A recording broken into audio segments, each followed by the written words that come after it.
disponível para ancorar a barra é insuficiente? O que fazer nesses casos? Para responder essa pergunta, no vídeo de hoje vamos ver um pouco dos conceitos básicos que estão por trás do cálculo do comprimento de ancoragem. No vídeo anterior, eu mostrei um exemplo prático como se calcula o LB, o comprimento de ancoragem. Para quem quiser ver depois, eu vou deixar o link aqui em cima. Mas para vocês entenderem melhor esse assunto, que é muito importante, hoje vamos ver de forma mais completa, mas bem breve, como detalhar a ancoragem. A ancoragem é a fixação da barra no concreto para que ela possa transferir os esforços da barra, seja de tração ou de compressão, para o concreto. Na ancoragem por aderência, deve ser previsto um comprimento suficiente para que isso aconteça, e ele é denominado comprimento de ancoragem, aqui representado por LB. Bom, então todas as barras das armaduras devem ser ancoradas de forma que os esforços sejam integralmente transmitidos ao concreto, seja por meio de aderência ou por meio de dispositivos mecânicos. Na ancoragem por aderência, as barras são ancoradas por meio de um comprimento reto ou com grande raio de curvatura,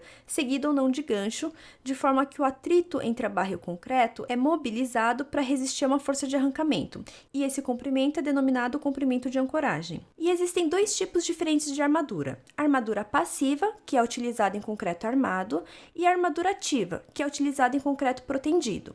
E os cálculos de ancoragem para essas barras são diferentes, mas hoje vamos falar só do caso de armadura passiva. Então, todas as barras tracionadas devem ser ancoradas de acordo com as seguintes condições: obrigatoriamente com gancho para barras lisas, que não é o caso mais utilizado, pois as barras de aço que utilizamos são nervuradas com ranhuras para aumentar a aderência ao concreto. Ou as barras tracionadas devem ser ancoradas sem gancho, nas que tem alternância de solicitação de tração e compressão, ou com ou sem gancho nos demais casos, não sendo recomendado ganchos para barras de bitola maiores que 32 mm, ou para feixes de barras.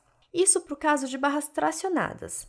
Em termos de comportamento, a ancoragem de barras comprimidas e tracionadas são diferentes no seguinte aspecto: por estar comprimido na região da ancoragem, o concreto apresenta uma maior integridade, ou seja, ele está menos fissurado do que se estivesse tracionado, e, portanto, poderíamos admitir comprimentos de ancoragem menores, mas na prática esses efeitos são desprezados, e os comprimentos de ancoragem de barras comprimidas são calculados da mesma forma do caso de tracionadas, porém, em barras comprimidas não se usa gancho. Bom, mas aí vocês podem se perguntar por que então geralmente os ferros de arranque dos pilares têm a patinha, o gancho. Um dos motivos é construtivo, para que o ferro de arranque tenha uma base de apoio antes da concretagem. O outro é que, apesar de o pilar ser um elemento essencialmente de compressão, ele também trabalha a flexão, então pode ter ferros que trabalhem a tração e, portanto, neste caso é uma barra tracionada, devendo ser colocado gancho. E os ganchos das barras de armadura longitudinal de tração podem ser de três tipos: semicirculares, com ponta reta de comprimento não inferior a 2φ, ou em ângulo de 45 graus, com uma ponta reta de comprimento não inferior a 4φ,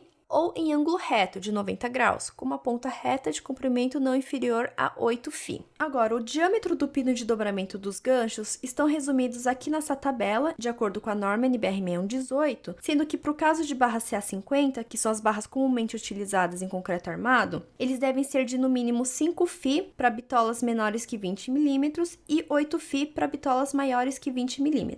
E esses diâmetros de pino são para a dobra normal das barras. Para estribos, os diâmetros são diferentes, mas também são trazidos na norma. Agora, o que acontece se o espaço disponível para a ancoragem das barras não for suficiente? Por exemplo, se o pilar não tiver uma largura suficiente para alocar esse LB. Nesses casos, nós podemos ancorar a barra em um comprimento curvo, mas com um grande raio de curvatura, ou seja, com um diâmetro de pino de dobramento maior. Isso para evitar que a pressão devido à mudança de direção das barras cause o fendilhamento do concreto, que é um tipo de ruptura causada por uma alta compressão localizada. Nesses casos, o diâmetro deve ser de no mínimo 15φ para a barra CA50. Bom, o comprimento mínimo em que devemos ancorar as barras é calculado e é chamado de comprimento de ancoragem necessário, que depende do comprimento de ancoragem básico. Bom, todos esses termos são explicados